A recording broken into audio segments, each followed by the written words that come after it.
Eagle Pass all the way. And so what we're doing is we're investigating it through the FBI and through all the law enforcement agencies that you see behind, working closely with the fire department, with the Border Patrol, and of course all the Texas DPS and all the other agencies here behind us, the schools. So we're out there clearing the locations with personnel, making sure that the areas are safe. And so it was just a threat.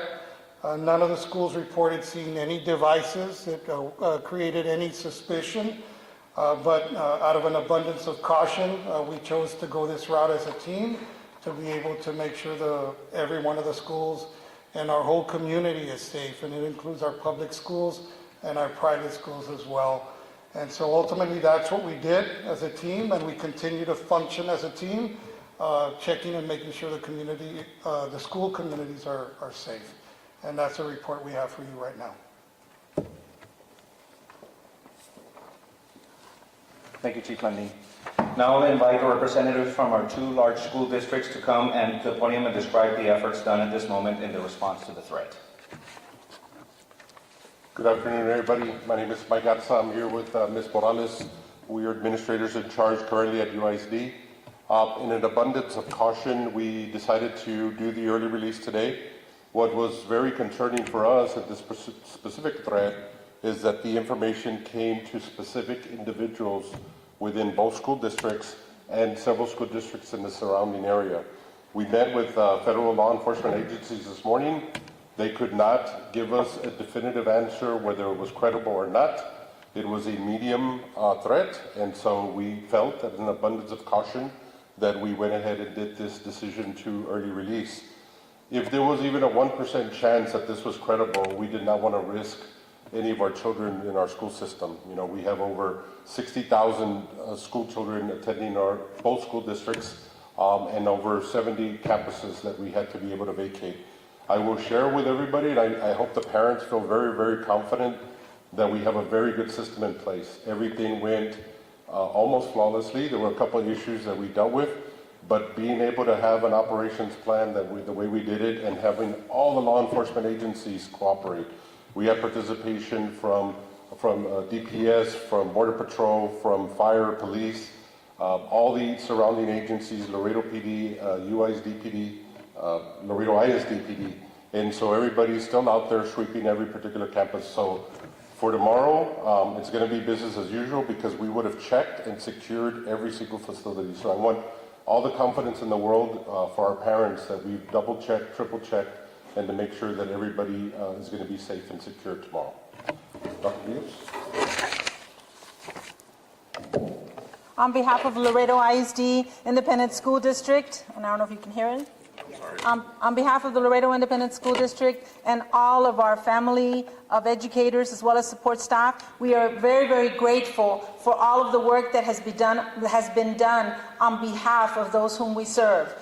We are especially proud of the collaboration that we have with all of our agencies, with all of our community, that we share with our community, especially with UISD. Our conversation started very early this morning, and I also want to assure our community, and I am talking about our entire Laredo community as well as our Laredo ISD community. The mobilization of our local law enforcement as well as federal law enforcement agencies really were very quick, efficient, and effective.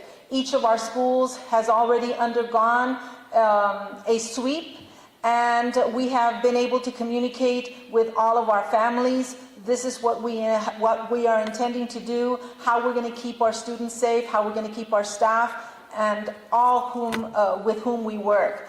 What is so impressive about this particular initiative and this endeavor, it really brings to the forefront all of the efforts and the planning that are undertaken every day of the year to keep our students, our staff, and our schools safe. And this is a commitment that Laredo ISD shares with all of our families. Es muy importante que nos continuamos a comunicar con todos, porque es especial, es un momento especial en que todos tenemos que unirnos para hablar con nuestras familias, con toda la comunidad y I'm getting stuck here, o todas las agencias que nos van, ¿cómo se dice? Van a apoyar en todo lo que hacemos para que todos estén bien.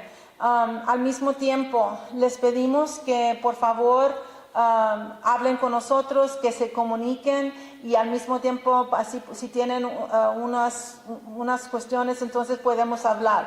We have with us, all of us, we have one responsibility, and that is to educate our children in an environment that is safe, that is conducive to the learning of our children, and that at the same time, it provides opportunities for our community to work together.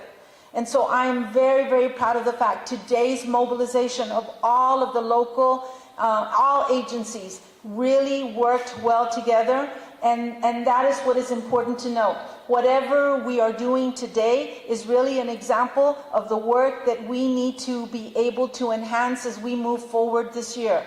It is terrible that someone takes it upon themselves to try to hurt our children, our staff, and our schools. But with that being said, I would like to tell you that we are fierce in our commitment, that we are going to continue to work together so that we can safeguard our children and our schools and the way of life that we have and the opportunities that we provide for our kids. Through these quick efforts, every single school at Laredo ISD was vacated by approximately 1:45. We were able to communicate with parents in English and in Spanish to come and pick up their kids. And I know that the sweeps were being done very efficiently and effectively with all of our law enforcement agencies. And I know that our partners at UISD, as well as every single partner here, we have that commitment. And I want to continue to ask you to please, if you see something, then say something about it so that we can continue to work as partners in safeguarding our children and our staff and our schools and the community in which we live. Thank you.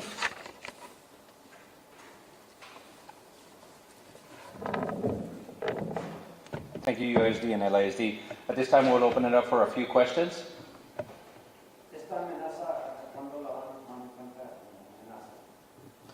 Right now, I can maybe let Chief Landine talk a little bit more. For right now, we are currently still in the process of checking all the schools.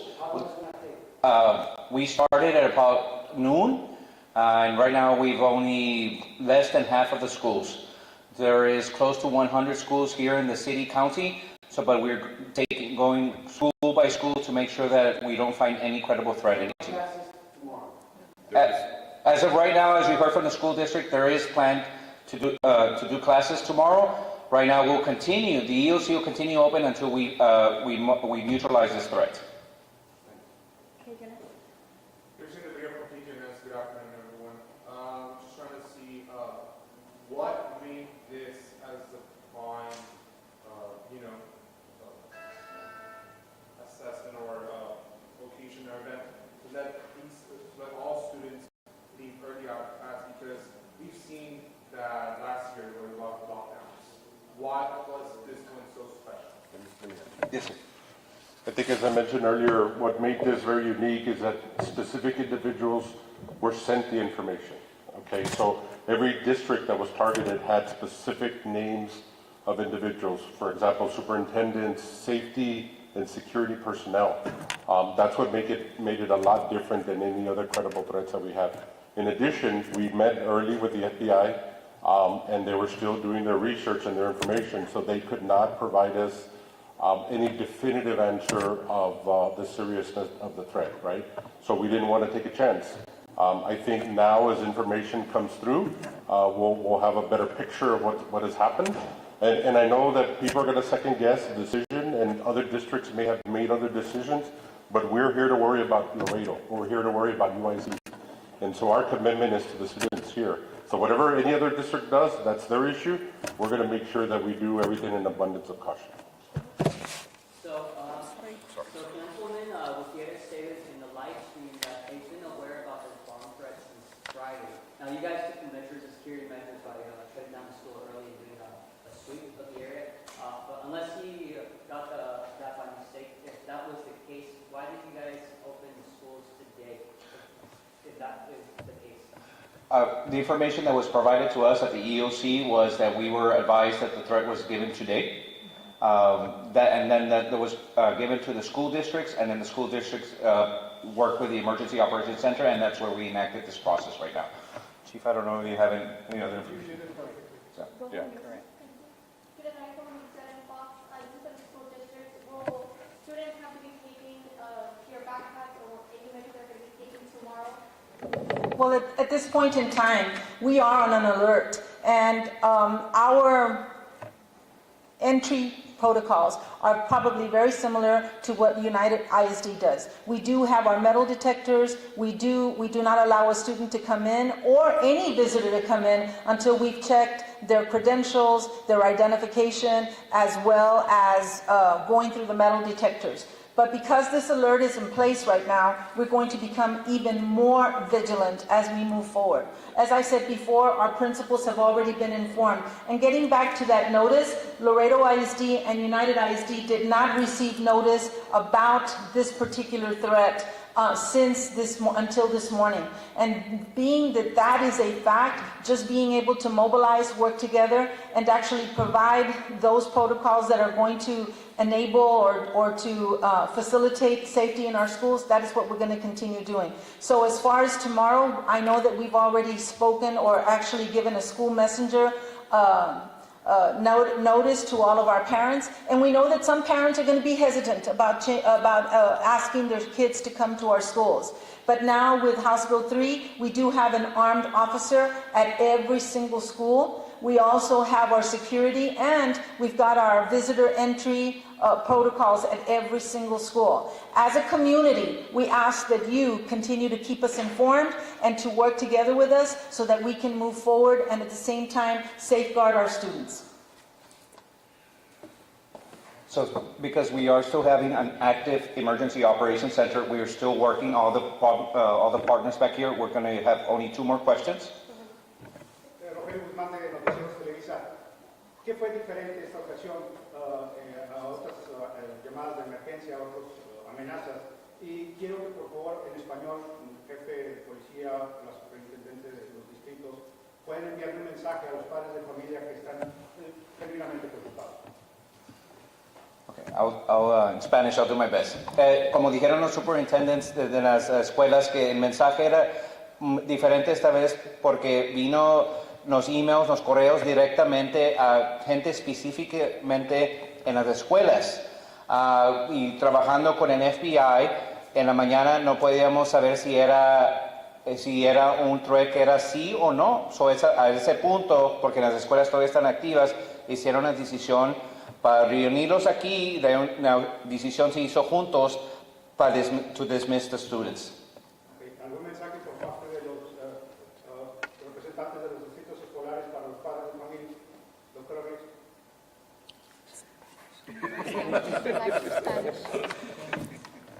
Pues el mensaje es que aquí estamos como un equipo y así es como trabajamos. Nosotros dependemos de todas las agencias que están aquí, que nos representan, al mismo tiempo de toda la comunidad, todos los padres de familia.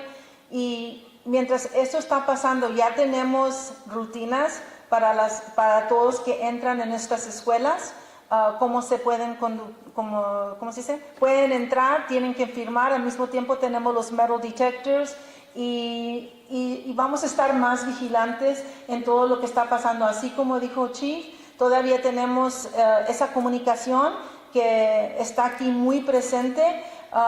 Todos sabemos nuestros teléfonos, números de teléfono, y hasta mañana es lo que pasó. Comenzamos a hablarnos, comenzamos a comunicarnos y al mismo tiempo discutir todos los planes para este día. Yo sé que esto no es nomás para este momentito, es también sobre todo esto lo que está pasando en esta noche, esta tarde, esta noche y también mañana. Queremos invitar a los padres que visiten con nosotros, con UISD, con todas nuestras escuelas en esta comunidad, porque todos tenemos por ley tener planes en cómo nos vamos a conducir, en cómo conocemos todos lo que tenemos que hacer. Ahorita me estoy ahí. I know that, sí, todos los protocols. Y es importante que todos, ¿cómo se dice? Ya estemos en alerta y al mismo tiempo sabemos qué es lo que va a pasar ahorita, en 2 horas, en 5 horas, en todo lo que está pasando en la mañana. Pero también queremos invitarlos que yo sé que ustedes saben que así como estamos educando a nuestros hijos, a nuestros estudiantes, a todos los que atienden nuestra escuela, también nosotros tenemos una responsabilidad que es muy grande. Y esa responsabilidad es que cuando lleguen sus hijos a nuestras escuelas, que también puedan llegar a la casa en la tarde y que estén bien de salud. Pero eso no puede pasar si nosotros no trabajamos como un solo equipo. One last question. Hi, Mariana Shero from Laredo many times. A lot of parents when received the press release, they started being concerned because they say that it was too late for them to pick up the children. And they started going on earlier to pick their children up. Is that a good practice or that it was a problem for you? So, again, we were working on information on a minute-by-minute basis, right? So we wanted to make the right call. I think that Dr. Rios and our teams were talking over it, all the different scenarios, situations. Last week was an easy thing because we knew the weather, we knew what time the weather was coming in, everything was kind of cooperating with us. In this particular case, we couldn't definitively say there was a threat or not.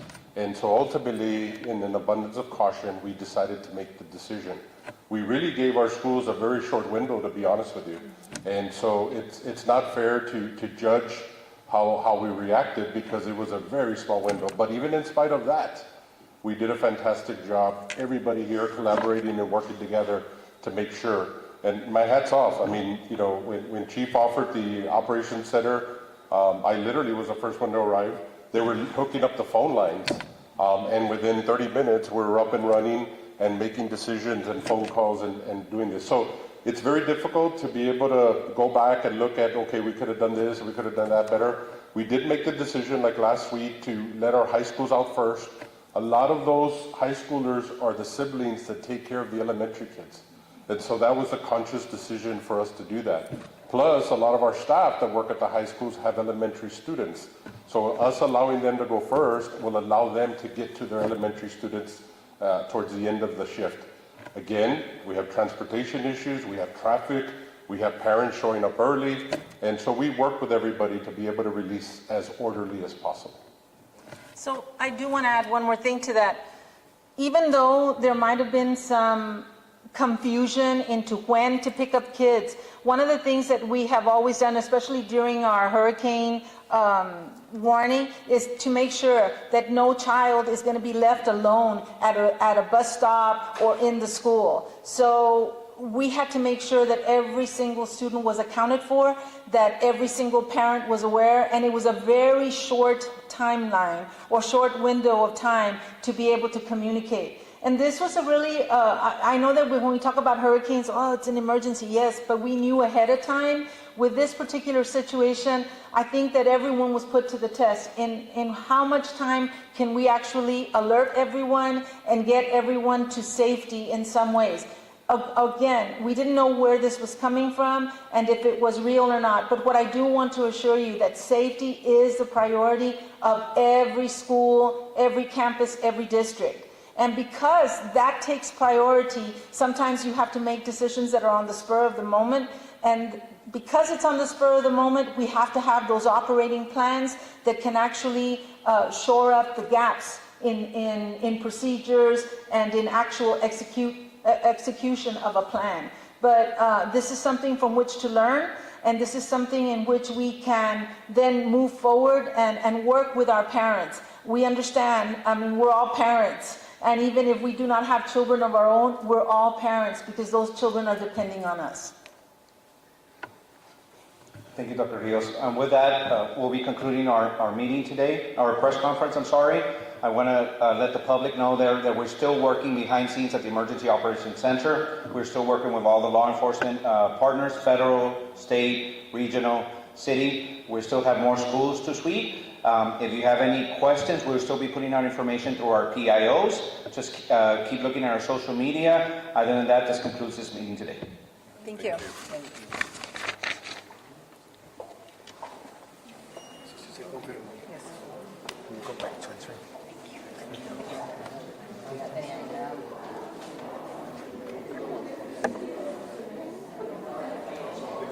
Este sale nosotros el de abajo, ¿verdad? El de abajo.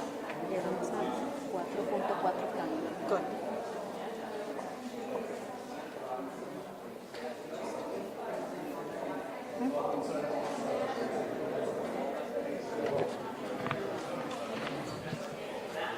Well, if they allowed, or if they were able to censor it. So we'll do it on your camera so they can